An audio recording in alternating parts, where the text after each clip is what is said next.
नमस्कार. आज आपण उदगीर तालुक्यात अवलकोंडा येथे आंबा बागेमध्ये आहोत. ही बाग श्री रघुनाथराव सुडे यांची असून ही बाग 1.5 वर्षाची आहे. तर कटिंग या झाडाची 2 नंबरची कटिंग श्री आव्हाड गोविंदराव करत आहेत. तर त्याबाबत ते थोडक्यात माहिती सांगत आहेत. तर आपण करणार आहोत आज ही 3 वर्षाच्या केस आंबे छाटणी तुम्ही पाहू शकता. जवळ नाही, 1.5 वर्षाची आहे. 1.5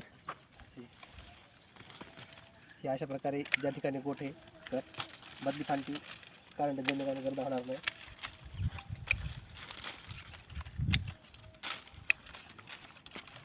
तर सुरुवातीला आपण हे केशरांबाची कलम असून या ठिकाणी